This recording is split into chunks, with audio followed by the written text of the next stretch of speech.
규제 강화의 시장 그리고 영향과요. 이 사례를 또 잇따라서 만나보겠습니다. ETF 승인과 그리고 상장이 확대가 되는데요.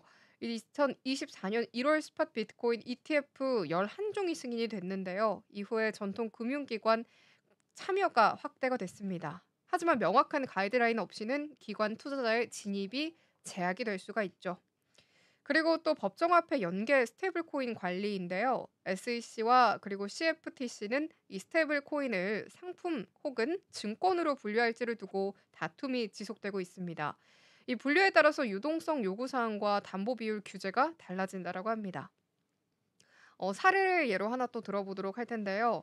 2024년 말에 유명 스테이블 코인 발행사인 이 테라 USD 붕괴 사건 이후에 미국 의회는 스테이블 코인 발행의 은행 수준의 준비금 보유를 요구하는 법안을 마련 중에 있습니다. 그럼 앞으로의 전망은 또 어떻게 될까요? 단기적으로 본다라고 한다면 2025년 하반기까지 이 SEC의 새 규정 초안과 CFTC의 거래 보고 규칙 초안이 연이어서 또 발표될 전망이라고 합니다. 업계는 이에 대비해서 법무와 컴플라이언스 인력을 확충 중이고요. 또 중장기적으로 봤었을 땐 명확한 규제 체계가 완비가 된다면 기관 투자자가 진입이 확대돼서 이 시장의 유동성이 더욱 더 증가할 것으로 기대가 되고 있습니다. 반면에 과도한 규제는 시장 축소를 초래할 수 있기 때문에 균형이 또 관건이라고 하네요. 그렇다면 글로벌 가상자산 시장 현황과 또 이 규제의 필요성에 대해서 자세하게 짚고 넘어가 보도록 하겠습니다. 시장 상황 먼저 짚고 넘어가 보도록 할 텐데요. 2021년 말에 약 3조 달러였던 전 세계 가상자산 시가총액은 2025년 1분기 기준에 4.5조 달러를 돌파하면서 50% 이상이나 성장을 했습니다. 이렇게 급격하게 커진 시장은요. 투자자 보호와 그리고 시장 건정성이라는 확보라는 이런 과제를 안게 됐는데요.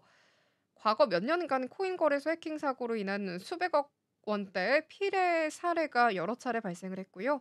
분산 원장 기술 자체의 취약점을 악용한 시장 조작 정황도 속출했습니다.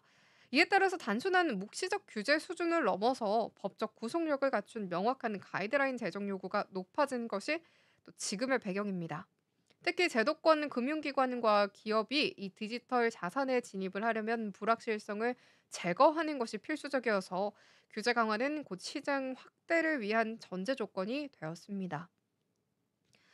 그렇다면 이 SEC 증권거래위원회 규제 체제 정비 흐름은 또 어떻게 될까요? 이 SEC의 최근 행보를 또 살펴보도록 하겠습니다. 첫 번째로는 가이드라인 제정 의지입니다. 신임 의장 이 폴 애킨스는요. 5월 초에 호의 테스트를 기반으로 토큰을 증권 여부로 명확히 분류하겠다는 로드맵을 발표했는데요. 이는 토큰 발행, 거래, 보관 전 과정을 증권법 범주 안에서 관리하겠다라는 의미인데요. 불법 증권의 발행이나 무허가 중개 행위를 근절하기 위한 핵심 전략입니다.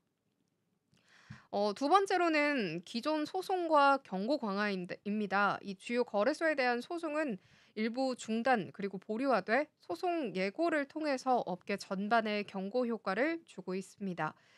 실제로 4월 한 달간 가상자산 업체 15곳에 대해서 미등록 증권 판매 의혹을 통보하면서 업계 자율 정화를 또 유도했습니다. 세 번째로는 크립토 태스크 포스 운영 확대인데요. 이 태스크 포스는 금융 범죄 단속국과 협업해서 이 거래소의 자금 세탁 방지 체계를 점검하고요. 또 투자자 피해 사례를 신속히 수집과 분석을 하고 있습니다. 이런 움직임은 투자자 보호와 그리고 또 혁신 촉진 간의 균형을 맞추려는 시도에서 또 해석이 되고 있습니다.